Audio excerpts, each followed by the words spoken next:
Seja muito bem-vindo ao podcast da Manancial. Esse é o quadro A Mesa, um quadro onde a gente vai conversar, vamos trocar ideias, histórias, testemunhos. Então, pega o seu cafezinho para se juntar a nós, a esse podcast. Meu nome é Lorena. Meu nome é Dário. Pessoal, esse nosso primeiro podcast, a gente vai apresentar aqui uma pessoa muito importante para nós, né? Glória a Deus. Mas vão ter outros podcasts com temas muito polêmicos, que, sinceramente, eu gosto muito de temas polêmicos, e aí a gente vai discutir e chegar nesse ponto, né, minha esposa linda? É isso. Então, solta a vinheta, produção.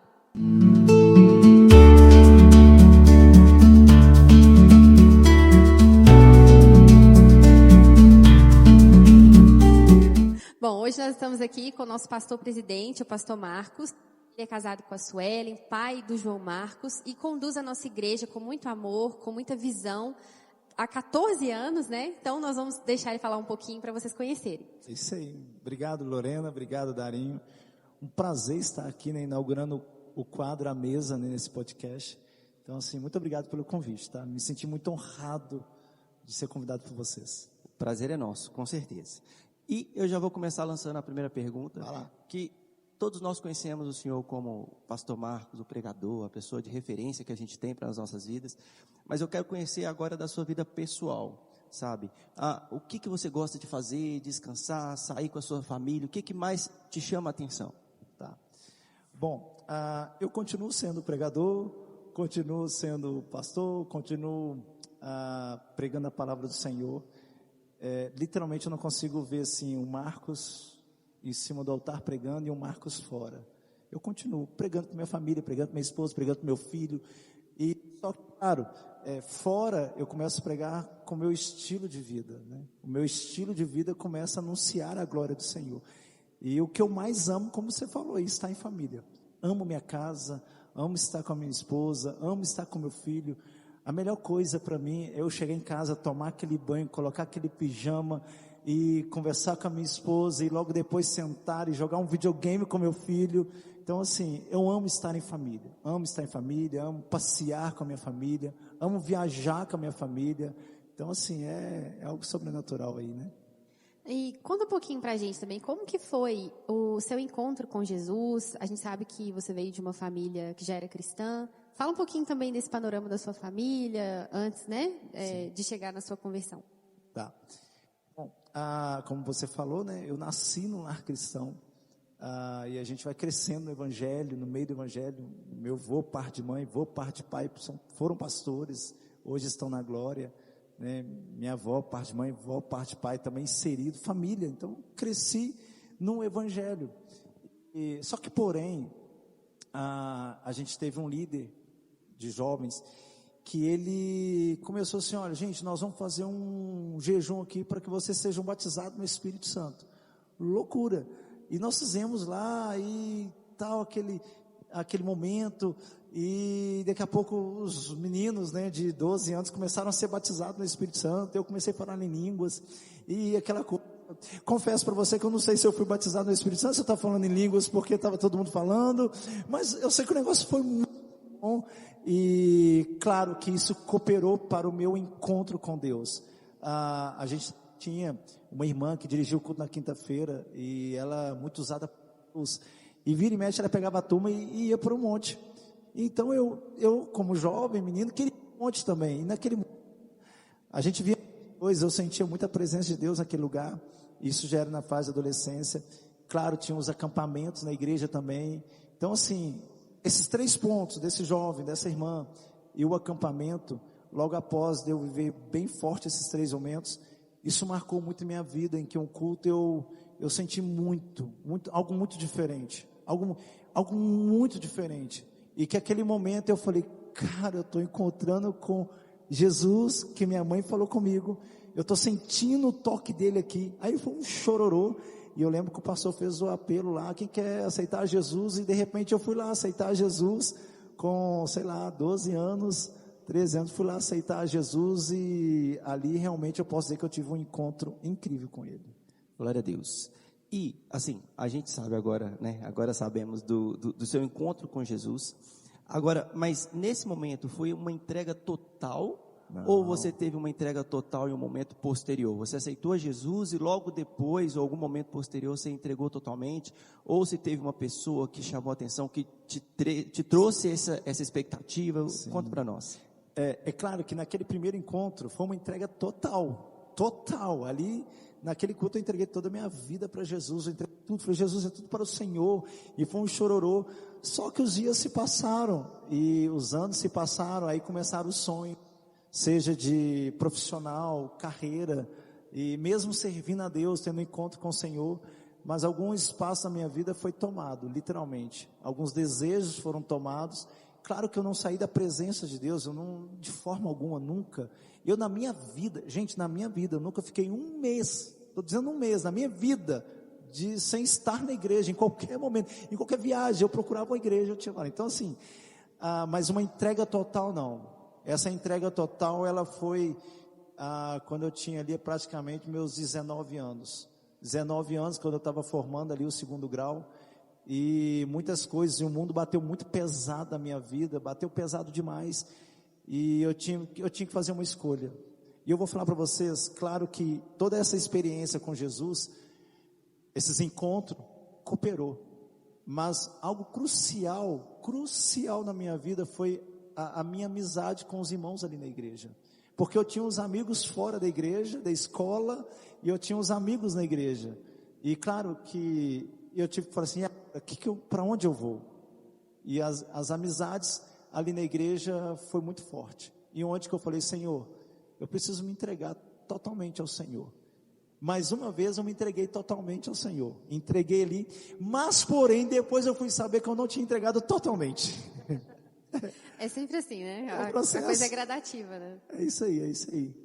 E antes de você entrar então no ministério pastoral, como que foi esse processo? Desde essa quase entrega total, que depois você foi descobrir e tudo mais, como é que foi para chegar no ministério pastoral a partir dali? É isso aí. É por isso que eu falei assim, cara, eu pensei que eu tinha entregue minha vida totalmente, né, segundo estágio, mas não tinha. Aquela coisa, desde menino também na igreja, e vira e mexe, levantava alguém e falava assim, olha, vou te levantar como pastor. Eu, amém. E lá dentro eu, não quero. Eu, amém, não quero. E várias vezes, inclusive essa irmã, que hoje ela é pastora, ela um dia ela foi usada por Deus e falando assim, olha Marcos, você pode tentar tudo que você quiser na sua vida, mas tudo vai dar errado porque Deus te chamou para você ser pastor. Foi doideira, e eu não concordei muito com aquilo não, tanto que eu formei em cardiologia, meus pais pagaram esse curso, nós entramos para a faculdade, eu tinha um sonho profissional, comecei a faculdade de educação física, servindo na igreja, em toda a esfera, em todas as que a igreja eu estava lá, mas aquela assim, eu fugindo do ministério pastoral, fugi por completo, até com o casamento, resumindo, né? Até com o casamento de um amigo nosso, encontrei com outra irmã, e ela morava em outro lugar, e ela chegou e falou assim, olha, eu te vejo como pastor, e aquilo não era novidade falar isso para mim, né? Eu queria seguir a minha carreira profissional, tá da igreja, mas ela falou assim, mas Deus mandou eu mudar para Belo Horizonte, e nós vamos começar um ministério. Eu não acreditei, sério que eu não acreditei, e eu como jovem falei assim, ótimo, estou contigo, e eu vou te ajudar, mas Deus colocou um carinho muito grande por ela, e ela realmente mudou, depois de coisa de um mês, ela mudou, estou indo com a minha mudança, ela, o esposo, com as filhas, e mudaram para cá e começou, e mesmo assim eu não tive entregue totalmente. Ela chegou e disse, não, vou te levantar aqui, você vai ser pastor. Eu falei, não vou, até que eu fazendo faculdade, e de repente tudo começou a dar errado até na faculdade, houve um roubo do carro comigo, que era o carro do marido dela, onde eu falei assim, Senhor, aí eu fui para o monte, eu estava entendendo o que Deus estava fazendo, eu falei, Senhor, eis-me aqui, se o Senhor me quer como pastor, hoje eu aceito, e esse foi o exato momento que eu entreguei a minha vida por completo ao Senhor, e eu aceitei o chamado pastoral, e então foi nesse momento, né? Você entregou sem reservas, né? Sem reserva, Darinho. Sem reserva. Foi aquele momento que eu falei, Senhor, estou aqui. Aproveitando esse momento de entregue sem reserva, qual foi o momento mais desafiador que você pode traçar para a gente? Assim, eu sei que tem vários, você comentou aí alguns pontos, mas qual que é o momento mais desafiador no processo de você responder o seu chamado? Não sei se foi abandonar a faculdade, não sei se foi abandonar, não sei. Conte para nós, por favor. O processo, claro, foi abandonar realmente todos os meus sonhos que eu tinha. Que não é pecado, e deve ter, mas Deus tinha algo na minha vida e abriu mão do meu sonho da faculdade, da minha carreira profissional, sabe? Isso foi desafiador, foi muito desafiador. Abrir mão dos meus sentimentos foi muito desafiador. Hoje eu glorifico a Deus demais, sabe? Mas aquele momento não foi fácil, sabe? Porque era desejo de infância, sabe? Mas não foi fácil mesmo. Esse foi o maior desafio, né? Para mim, porque né, eu sou assim, se eu tomar a decisão, eu não volto atrás, a não ser que Deus fale comigo, e claro que eu volto, sem margem de dúvida, mas Deus tem que falar. Então eu sabia que eu tomando aquela decisão, eu sabia que eu não ia mais, porque Deus já tinha falado que Deus me queria como pastor, né? Então assim, foi desafiador, foi muito. E então você fundou, né, aquela igreja e junto com a pastora e tudo mais, foi consagrado pastor. E aí, como que chegou na Manancial? Assim, qual que foi a visão que Deus deu para você, para a Igreja Manancial, a partir, né, de todo o processo que foi passando ali na igreja que você estava liderando junto com ela? Como que você chegou aonde a Manancial, assim, em poucas palavras, né, onde a gente está hoje? Sim. Existe um versículo que Deus, Ele resgatou algo agora no tempo da Manancial hoje, que Deus falou comigo lá atrás. Lá atrás, quando está escrito lá em Mateus capítulo 28, 18 ao 20, que ele fala assim: ide por todo mundo, ide e fazei discípulos por todas as nações, batizando em nome do Pai, do Filho e do Espírito Santo, e ensinando a guardar os mandamentos. Então assim, essa visão de propagar o Evangelho, e literalmente de ganhar todas as pessoas para Jesus, ganhar todo mundo para Jesus, falar de Jesus, seja falando, seja com o meu estilo de vida, a visão que o Senhor colocou, eu falei: Senhor, é agora que nós vamos fazer, sabe? Vamos fazer juntos, sabe? Com pessoas, aquelas pessoas avançando mesmo para poder pregar o Evangelho, anunciar o Evangelho e ganhar todas as pessoas para Jesus, claro, né? E um dos focos importantes para nós, para mim, que eu falei, faz parte da minha vida, é família. Porque eu creio que a transformação da família pelo Evangelho vai trazer uma transformação na sociedade, onde a Bíblia fala assim que não vos conformeis com esse mundo, mas transformai pela renovação da vossa mente. E essa transformação vem pelo Evangelho, sabe? O Evangelho traz essa transformação. E se a gente levar essa transformação para a família, nós vamos levar uma transformação na sociedade. Claro, o Evangelho ele vai levar a gente para um ambiente de ensino, um ambiente de comunhão e um ambiente de servir. E se a gente servindo as pessoas, a gente se torna pessoas melhores, né? Sim, a gente, através do Evangelho, né, é que a gente consegue, de fato, ter viver essa família que a gente experimenta na Manancial, né? Então, não tem como a gente viver essa comunhão verdadeira sem Jesus, sem o Evangelho de Jesus, né? Sem a verdadeira palavra de Deus. Né? Não tem segredo, literalmente, sabe? É viver o Evangelho. É o que o Senhor falou, sabe? Ganhar todas as pessoas para Jesus, focando na família, né? Que a família é a base realmente da nossa sociedade. Então, se você leva o Evangelho para as famílias são restauradas, nós estamos anunciando o reino do Senhor, né? Então, não tem segredo. Meu Deus, acaba que a gente está fazendo um resumo total aqui, né? Um resumo da sua vida pessoal, da sua história, agora da Manancial. E agora eu quero levantar uma pergunta para o futuro. Meu Deus do céu. Como que você vê a Manancial nos próximos anos? Uau, boa pergunta, hein? Bom, primeiro, a Manancial está vivendo dias de preparação para algo maior. Isso aí você pode perguntar a qualquer um. Nós estamos vivendo dias de preparação para algo maior. E eu tenho a completa certeza que o que o Senhor começou em nós não vai parar aqui. Nós não somos apenas uma comunidade, Darim e Lorena, claro, vocês sabem disso, de estar indo num culto de quinta-feira e de domingo. Não, nós somos uma família. e que faz parte do que Deus está falando conosco. Somos uma família nos movendo para Ele. Somos uma família nos movendo em direção dEle. E isso é muito importante, sabe? E é claro que com esse movimento, eu tenho a completa certeza que haverá uma expansão, onde muitas pessoas serão tocadas pelo Evangelho. Tenho a completa certeza, onde famílias já estão sendo restauradas, famílias já estão sendo tocadas. A gente já está vendo jovens aqui se transformando, então eu tenho a completa certeza que essa transformação não vai parar aqui, ela vai alcançar muitas pessoas. Ou seja, né, Deus nos chamou com uma missão, de sermos uma manancial de vidas para esta geração.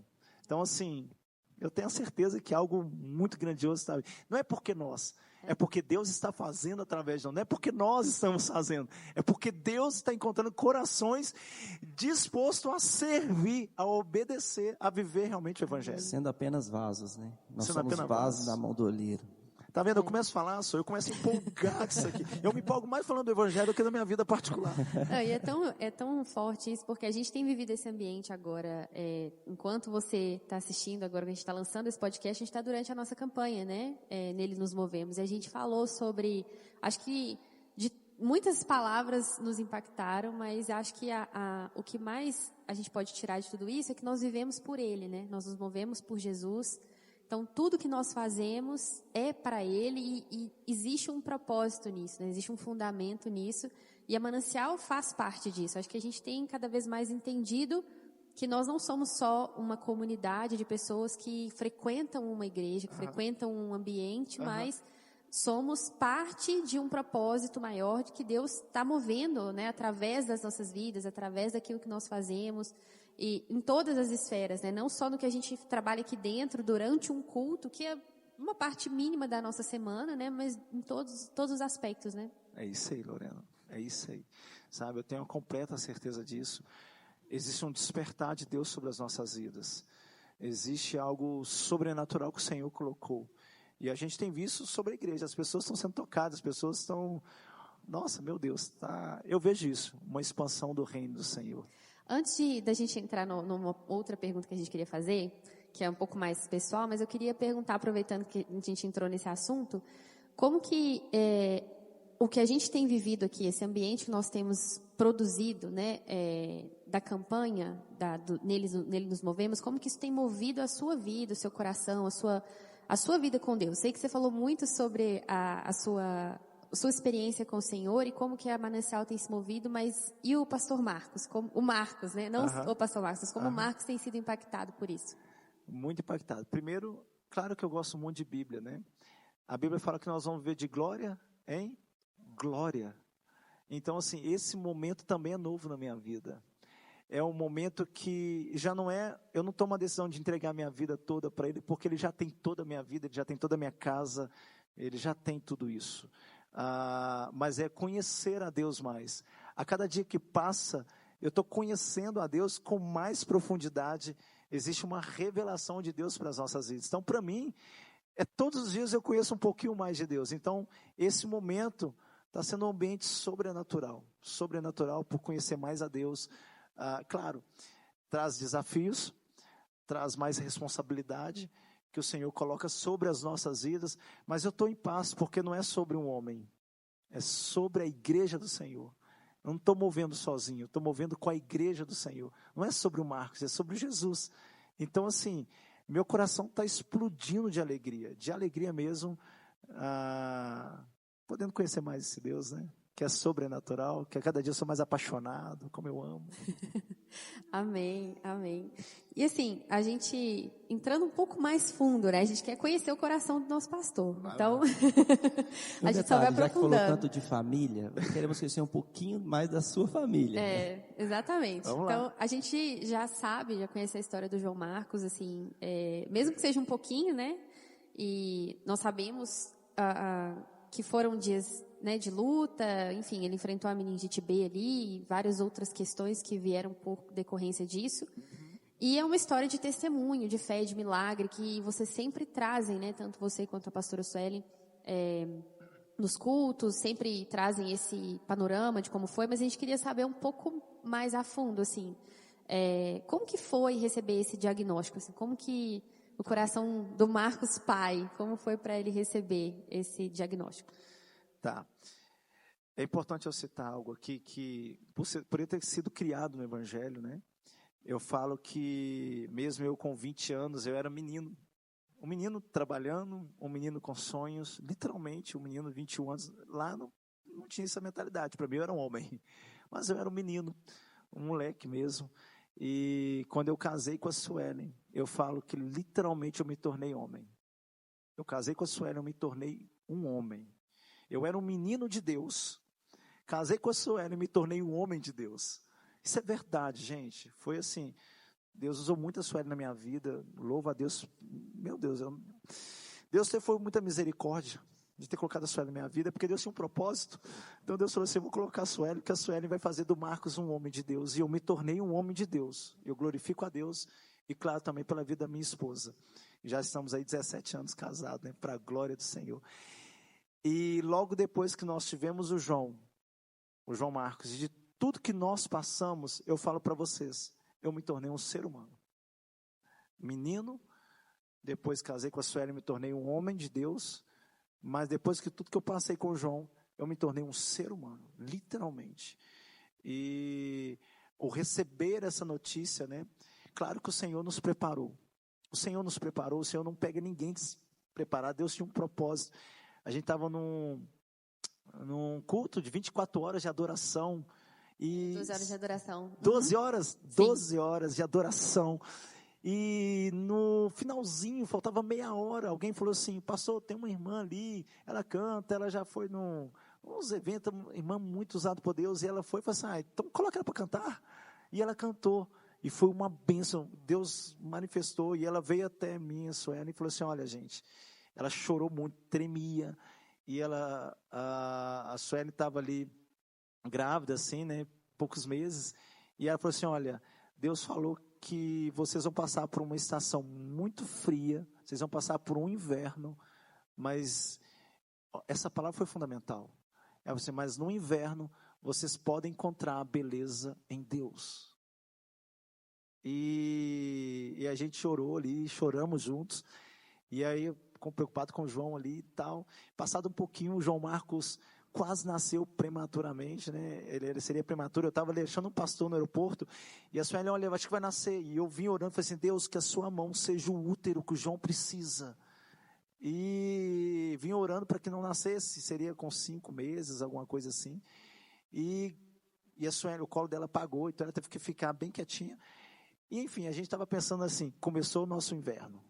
Começou a nossa estação, e a gente orando, glória a Deus, e o João veio, nasceu, e o João nasceu, a gente, ufa, passou o inverno, nasceu bem, e a gente vendo aquele menino, ficou 2 dias lá, porque deu icterícia, aquela coisa de criança, e a gente curtindo, levamos o João para casa, e foram 2 meses ali celebrando, e a gente acabou o inverno passou, e as flores começaram a nascer, e numa madrugada o João teve uma febre, e a gente, faz primeira viagem, nós pegamos o João, levamos para o hospital, que é perto da nossa casa, e quando levou lá, o João tomou o primeiro remédio, ele deu a primeira convulsão, que os olhos dele ficou vesgo, e o médico já falou assim, pai, não quero que vocês assustem, mas pode ser meningite. Nós vamos começar a fazer todos os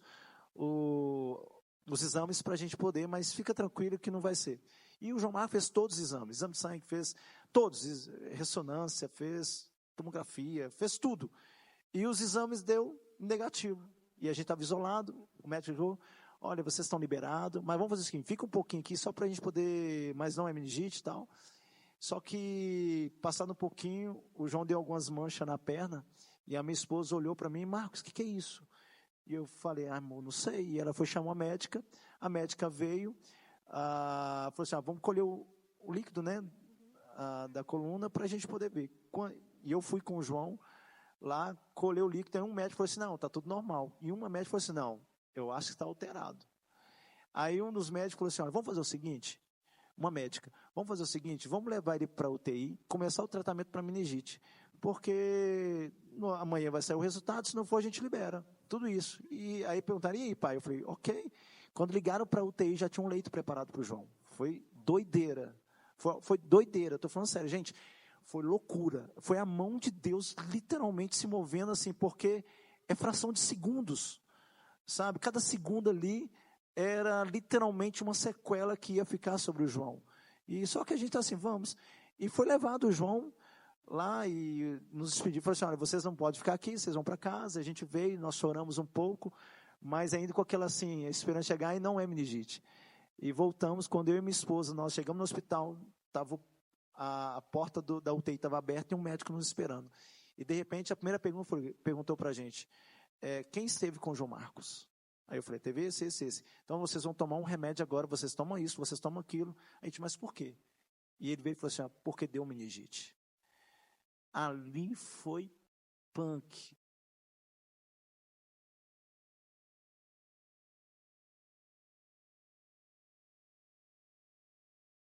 A gente se emociona um pouco, né?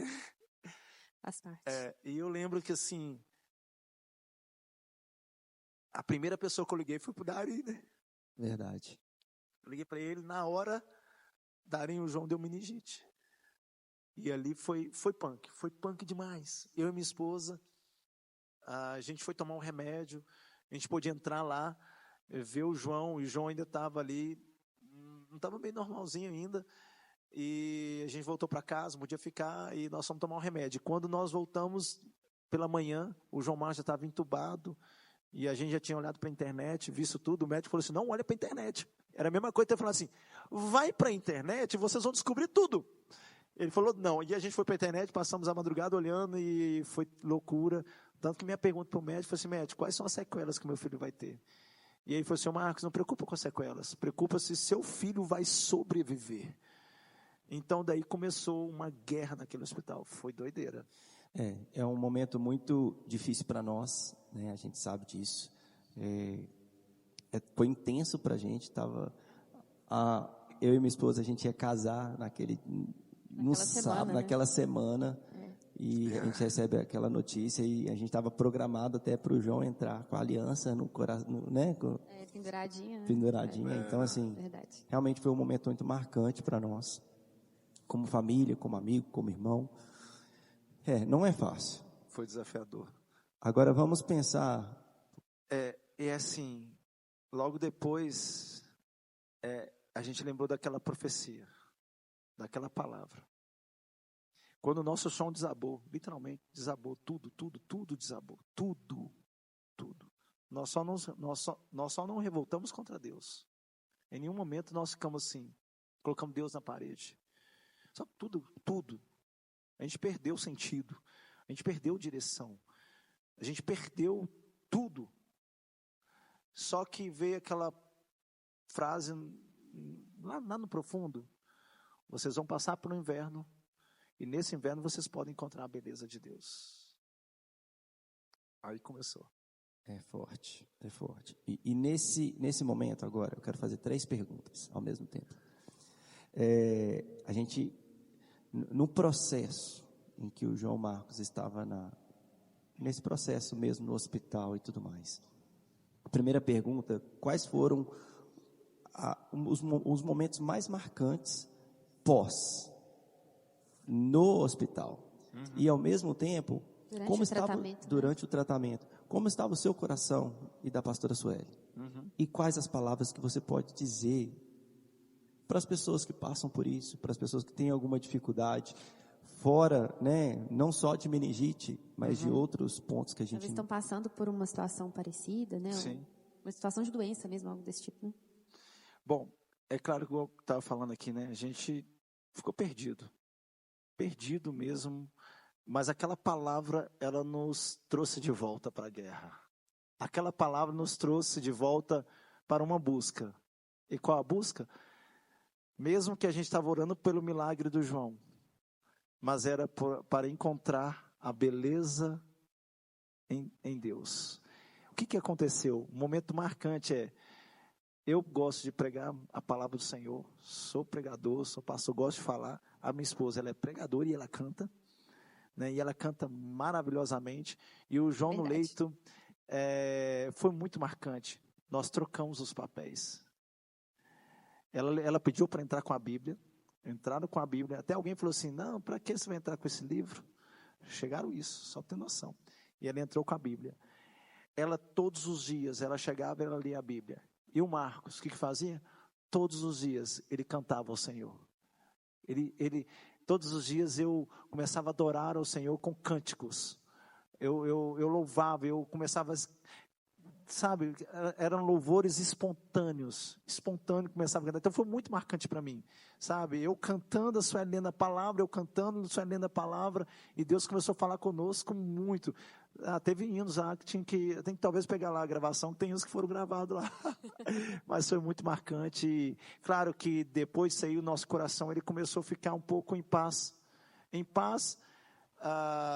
porque a gente sabia que Deus estava no controle de todas as coisas, porém, sem a gente saber o que poderia acontecer com o João Marcos, que a gente poderia contar em beleza em Deus, talvez sem o João Marcos estar aqui.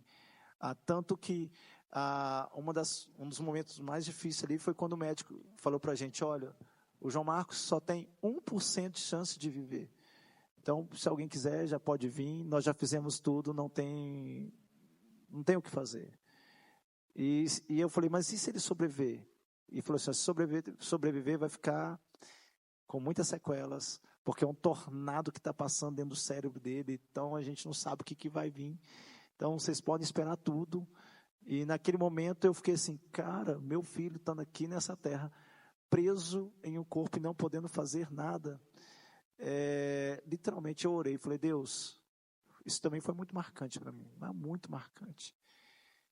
E essa emoção não vem assim de medo de perder o João, mas foi o momento que eu comecei a encontrar beleza em Deus, que eu falei, Deus, o Senhor é tudo minha vida, João Marcos não é tudo minha vida.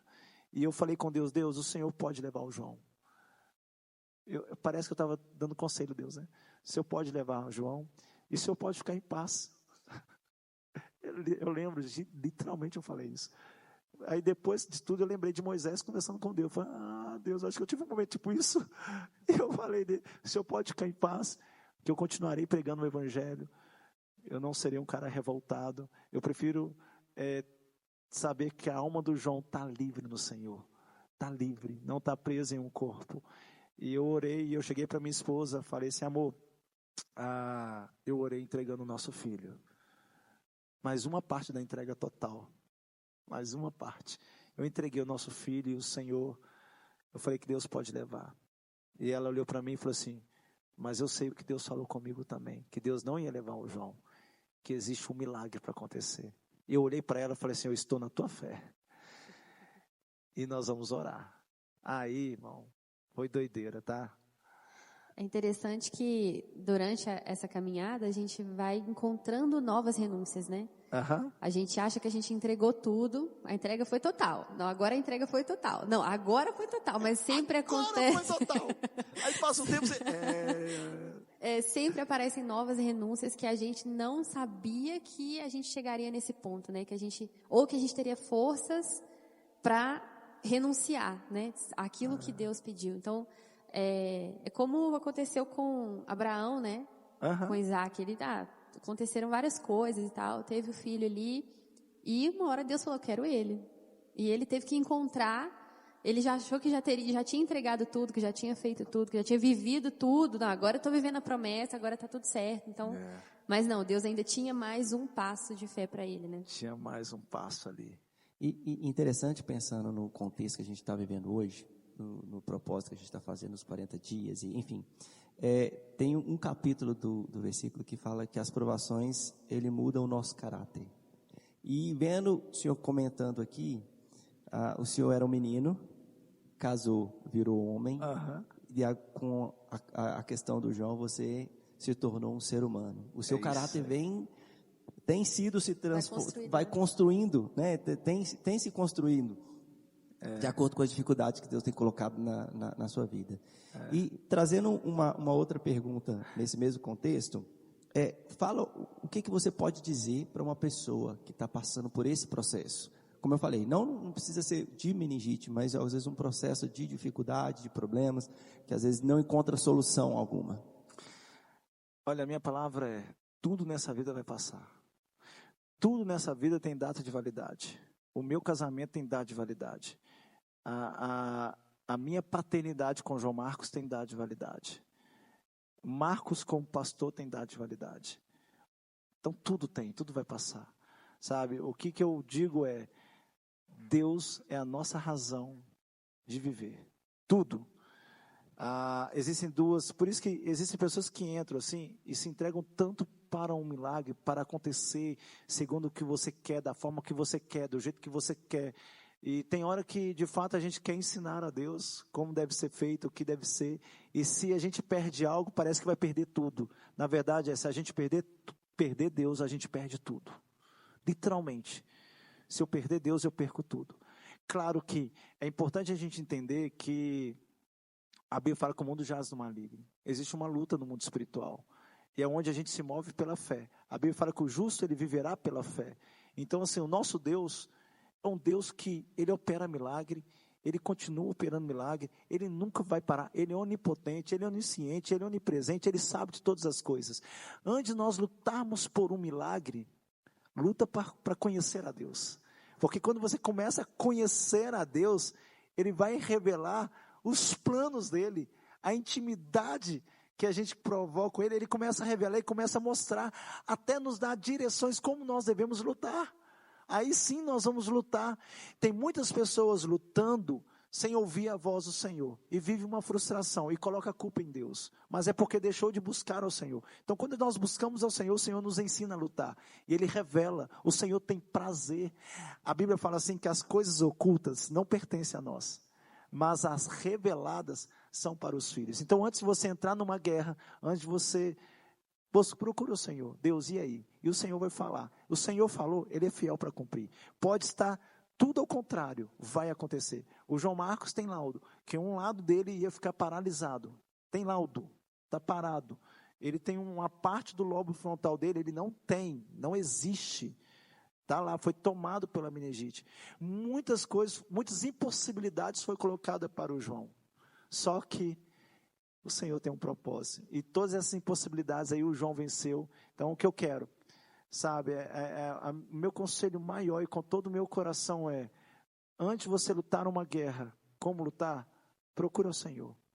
E o que Ele falar, vai, porque vai acontecer. O mundo pode falar, não vai. O Senhor falou, vai. O mundo pode falar, morreu. O Senhor falou que vai viver. Respira, porque vai ressuscitar. Tenho certeza disso. Então esse é o meu conselho. E fique em paz. Sabe, o Senhor está no controle de tudo. E a nossa vida é muito rápida aqui na terra. Sabe, o que os olhos não viram, os ouvidos não ouviram, é o que Deus tem preparado para aqueles que amam. Meu Deus. Amém. É isso aí. E a gente caminhando aqui para o nosso final, né, da nossa conversa, olhando para a nossa igreja hoje, assim, qual palavra, talvez um versículo, algo que está queimando no seu coração para a nossa família Manancial aqui, que a gente já conversou bastante, né, sobre essa questão da família Manancial, mas se você pudesse escolher uma palavra, um versículo na Bíblia, né, que fosse específico para a nossa família hoje, assim, agora, qual você escolheria? Olha, tem esses dois versículos, tem esse texto que eu falei, que marcou o início da história da Manancial, e esse texto que marcou aqui agora, o que nós estamos movendo, não tem como eu sair dele, que é Mateus realmente 28, do 18 ao 20, que fala, né, ide fazer discípulos por todas as nações. E a gente começa a fazer discípulos, não é para nós, é para o Senhor, e a gente deve começar com a nossa casa, com a nossa família, sabe? É a nossa família, ela começando a ter um ambiente saudável. São muitas famílias que, desculpa a palavra, vivem de fachada, vivem de rotina de cultos, mas dentro da casa não é saudável, sabe? Pode ser saudável para um, mas não é saudável para o outro, sabe? O mais importante é ser saudável para todos, sabe? Quando a gente começa a viver o evangelho dentro da nossa casa, a nossa casa é transformada, sabe? Sabe, Lorena, literalmente, se a gente traz isso, porque muitas vezes a gente olha para o evangelho, a gente olha para a missão, a gente olha para o mundo, mas nós deixamos de olhar para a nossa família, sabe? Tudo começa na nossa casa. Eu creio que as famílias serão restauradas, mas para aquelas famílias serem restauradas, a minha família tem que ser. Claro que a minha família não vai ser restaurada para que aquela família venha a ser. Não é sobre o Senhor. Então, assim, se você aplica o evangelho, né, dentro da sua casa, a sua família, literalmente vai ter um ambiente saudável. Saudável, porque Paulo ele fala, eu não me envergonho do evangelho, porque o evangelho é poder de Deus. Então eu vou falar uma coisa para vocês, realmente a minha casa, ela é tomada pelo poder de Deus. Então é impossível a minha casa viver um momento de guerra, ficar lá todo mundo triste, brigas entre eu e a Suelen, palavras lançadas de maldição sobre o filho, sabe, palavras que não vai acontecer, não existe. Por quê? Porque o evangelho ele é real dentro da minha casa, sabe? O poder de Deus é real na minha casa. É tão legal porque nós como ser humano a gente falha. E quando você começa a querer falhar e você vai... Deus, o evangelho está lá, o evangelho nos confronta. Eu posso dar um exemplo? O João Marcos estudando de manhã. João Marcos estudando de manhã é uma guerra para levantar. 15 minutos ali é uma guerra. Claro que teve um dia que eu levantei muito atrasado, ele chamou o João, pensando no João como homem, levanta João, bora, e o João não queria, levanta João, bora, e o João não vai, e de repente ele começou a temar, não vou pai, eu falei, você vai lá, e comecei a discutir um pouco com ele, tem uma hora que ele bateu o pé, não vou, peguei no braço dele, levei dentro do banheiro, falei assim, te dou 3 segundos para você lavar o rosto, ele não lavou o rosto, e ele não lavou, falei, João, vou contar até 3 de novo, e ele não lavou, João, pelo amor de Deus, João, lava o rosto. E ele olhou para mim, eu não vou. Eu abri a torneira, peguei a água gelada e pum na cara dele, pá, na cara dele. Você vai, não? Ele começou a chorar, né? Com a água gelada. E eu falei assim, olha lá. Aí a Sueli arrumou o João, né? Tudo aquela coisa, e eu fiquei bravo. E eu governando as minhas emoções, eu falei, Deus, não posso perder a cabeça. Deus, eu não posso, de forma alguma, espera. E beleza, a Sueli resolveu tudo. Aí eu desci a escada primeiro, o João Marcos foi descer depois. Aí o João Marcos, do nada, pleno, ô papai, não sei o que, e aquele papai tão gostoso que ele chama, né? Ô papai, nós vamos fazer isso, eu olhei para ele e falei, filho, eu estou bravo com você, eu não quero falar com você. E ele olhou para mim, papai, esquece disso, o dia vai ser maravilhoso. Amém, João, vamos. Aí o João entrou, ele entrou no carro, aí eu fui dando a volta, eu estou assim, Deus, verdade, o dia vai ser maravilhoso. Aí quando eu entrei dentro do carro, o João está assim, papai, o que você estava falando? Eu estou falando, João, que o dia vai ser maravilhoso. Aí nós ligamos o som no carro, fomos curtindo o carro, foi maravilhoso. Então assim, o evangelho, ele tem que fazer parte da nossa família, não de boca, é com a nossa vida. Então assim, essa é a minha palavra para os membros dessa casa, né? E é isso aí. São escolhas diárias, né? A gente vê isso na nossa vida mesmo, né? Com o Pedro, o pequenininho e tal, as escolhas que a gente faz no dia a dia, você poderia ter escolhido ser mais, assim, né? Brigar mais, não sei o que e tal, mas são escolhas, a gente vai fazendo escolhas, e não só nisso, mas na forma como a gente apresenta o evangelho para a criança, né? De uma forma que seja leve, que seja simples, que não precisa ser uma pregação, né, de domingo, mas uma forma que você, assim, trazer o evangelho para a vivência, não somente do nosso exemplo, mas a leitura da palavra, esses momentos que você dedica a isso, né? É algo que nós na nossa igreja também temos incentivado os pais a fazerem o devocional com as crianças, né, e tal, justamente para trazer esse sentimento e essa vivência do evangelho, né, no linguajar das crianças. O problema é que muitas vezes as pessoas vivem o evangelho, desculpa, vou usar essa palavra de novo, de fachada. Aí chega na igreja, chega na casa, quer aplicar o evangelho como se estivesse aplicando na igreja para as crianças. Peraí, quando a gente vive o evangelho, isso aqui é doideiras. Quando eu vivo o evangelho, é natural. Eu nem penso que eu estou vivendo o evangelho. Eu estou vivendo o evangelho sem pensar. Está acontecendo. E a criança é tomada, o João ama. Então, assim, é sobrenatural, né? Pois é. E assim, quando é tão natural, me veio uma passagem que a gente ministrou no estudo bíblico, que a figueira, ela não faz força para dar figo, né? Então, enfim, a árvore pode fazer força, mas não vai dar fruto, né? A figueira não faz força, é natural, coisa acontece. Agora, aproveitando esse momento aqui de ensino, de estudo, que o Senhor está trazendo para nós, eu queria te pedir um conselho. Para as pessoas que buscam intimidade com o Senhor. As pessoas querem ter intimidade com o Senhor, mas as pessoas não conseguem ter constância, e naturalmente ela não consegue alcançar o objetivo que é ter intimidade com o Senhor. Qual o conselho que o Senhor traz para nós, para essas pessoas? Tá. Quando as pessoas vão buscar intimidade com Deus, elas focam em outras pessoas que têm intimidade. E muitas vezes elas querem viver aquela intimidade em um espaço muito curto. E de repente nada acontece. Pode acontecer porque o nosso Deus, a gente não define como Ele vai fazer, enfim. Mas não acontece. Aí a pessoa vive uma frustração, porque ela deseja a intimidade que a outra pessoa tem. E na verdade, esse é o, já falo, você não tem que ter uma intimidade com Deus, porque outra pessoa tem. Você tem que ter a sua vida com Deus. A minha vida com Deus é minha vida. É minha vida, a minha busca diária é minha busca diária. Sabe, e nós temos um manual. O manual não é o Marcos, o manual é a Bíblia. O manual não é a minha vida, não, é a Bíblia. E eu falo para todas as pessoas, gente, não precisa ficar desesperado. Você começou e de repente nada, calma, vai acontecer. Sabe, talvez você não está preparado ainda. Mas eu deixo uma palavra para isso. Precisa ter tomado uma decisão. E essa decisão não é para menino, essa decisão realmente tem que ser para homem e para mulher. Qual é a decisão? Eu não vivo mais para esse mundo, eu vivo para Deus, acabou. Essa tem que ser a decisão, sabe? Essa é uma decisão pensada, não só falada porque alguém falou. É no individual, é no quarto que a Bíblia fala que eu entro para o meu quarto e ninguém está me vendo, e eu fecho, e aquele momento é hora de você falar, Deus, esse é o primeiro passo. Eu não vivo mais para o mundo, eu vivo para o Senhor. Gente, não é você renunciar a tudo, é querer renunciar a tudo. Querer renunciar a tudo não significa que você renunciou tudo. Você renunciar a tudo em um momento não significa que você renunciou tudo, porque ainda pode ser revelado muitas coisas aí, como foi na minha vida. Mas o primeiro ponto é, Deus, eu não vivo mais para esse mundo, vivo para o Senhor. Acabou, sabe? Porque logo depois, a emoção ela passa, as coisas acontecem, e de repente você fala, não estou vendo, e você vai recuar, só que você lembra dessa decisão.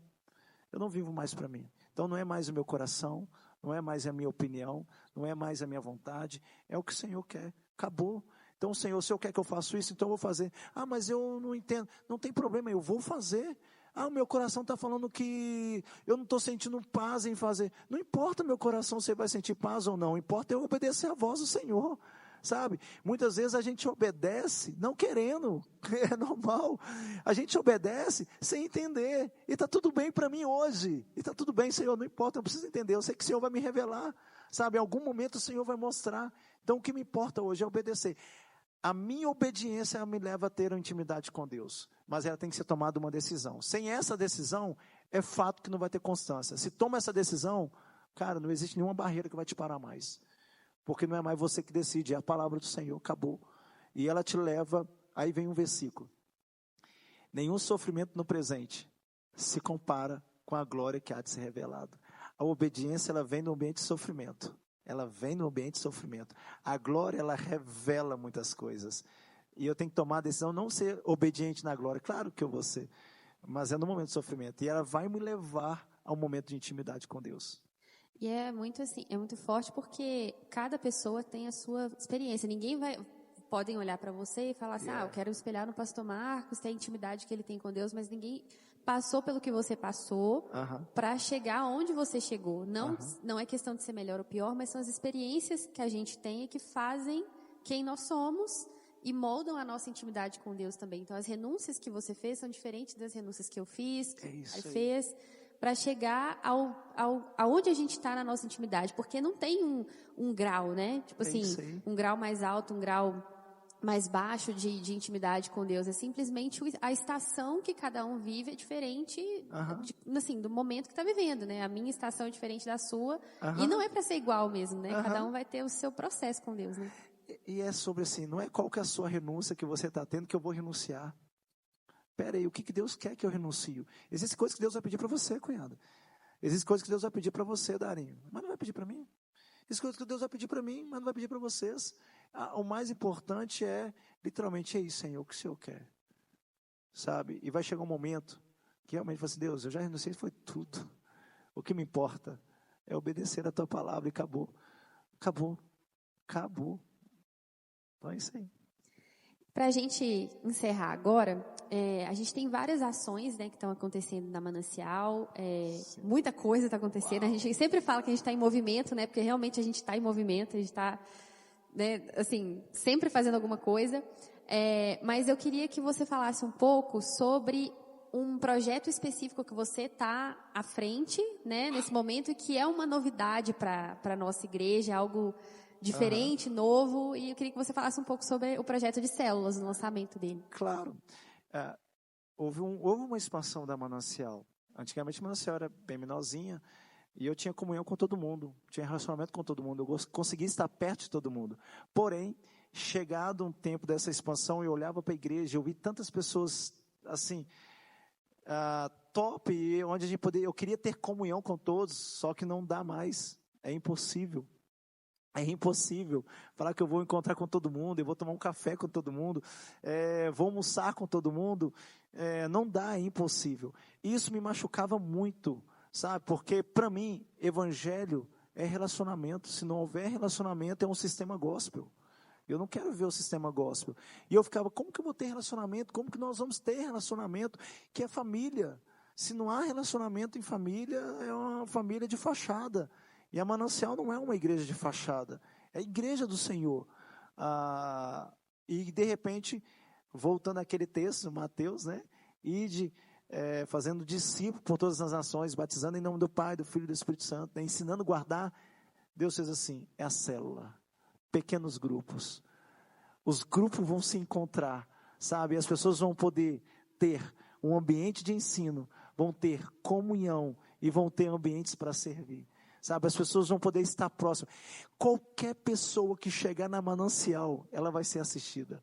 Qualquer pessoa que chegar na Manancial, ela vai ser vista. Qualquer pessoa que chegar na Manancial, ela será acompanhada. Sabe, qualquer pessoa que chegar na Manancial não vai lutar sozinho. Qualquer pessoa que chegar aqui não vai andar sozinho, vai ser vista. Então, assim, está acontecendo já uma expansão, onde líderes já estão sendo formados na minha casa. Nós estamos aí já quase 4 meses com célula, e está algo impactante, e dia 14 vai ser a multiplicação, liberar, gente, são 20 pessoas reunindo na minha sala, haverá ali uma multiplicação, onde serão liberados para poder estar liderando célula, onde nós vamos propagar o evangelho do Senhor, com relacionamento. Então, mesmo a Manancial, com 10 mil pessoas, chegar a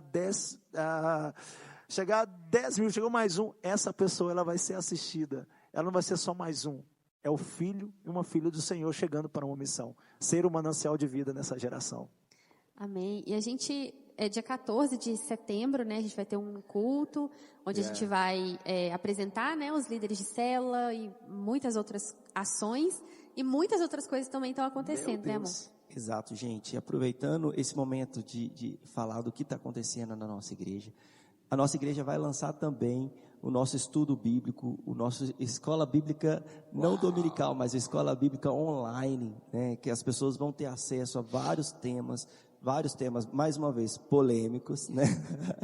Glória a Deus por isso, mas assim, que nós precisamos crescer na graça e no conhecimento. A gente precisa buscar a palavra do Senhor, a gente precisa entender não só aquilo que a gente está vivendo, mas aquilo que a gente vai viver com o tempo, né? Então, é muito importante a gente ter a base, e a Manancial, ela está proporcionando isso, está proporcionando para os seus membros, através do aplicativo da Manancial, ter acesso ao estudo bíblico da Manancial.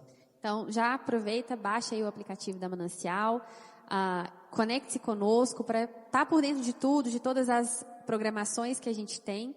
E pastor, muito obrigada por esse tempo com a gente, foi muito bom ouvir um pouquinho mais, né, de você, conhecer o seu coração, conhecer o pastor fora, né, dos púlpitos. Foi muito bom mesmo. E, bom, espero que essa conversa inspire, né, a todos aí. Amém. Obrigado, prazer poder estar aqui inaugurando, né, esse ambiente. E para mim é um prazer estar aqui, sabe? Falar de Jesus é um prazer, falar do que Deus tem feito na minha casa é um prazer. A minha vida é para a glória do Senhor, né? A minha casa é para a glória do Senhor. Eu e minha esposa, nós temos isso. Tudo é para a glória do Senhor. Nosso filho é para a glória do Senhor. E o nosso prazer é poder compartilhar, né? Então, um prazer. Muito obrigado. E é isso, gente. Muito obrigado por estar conosco até agora. E é isso. Fiquem com Deus. Se conecte conosco. Não se esqueça de curtir o vídeo, de compartilhar com outras pessoas, para que chegue a mais gente, para que essa história impacte mais pessoas, e se conecte no nosso aplicativo. Deus abençoe a todos. Eu deixo um convite. Quinta e domingo tem culto. Bora. Vem viver conosco. Tchauzinho. Tchau.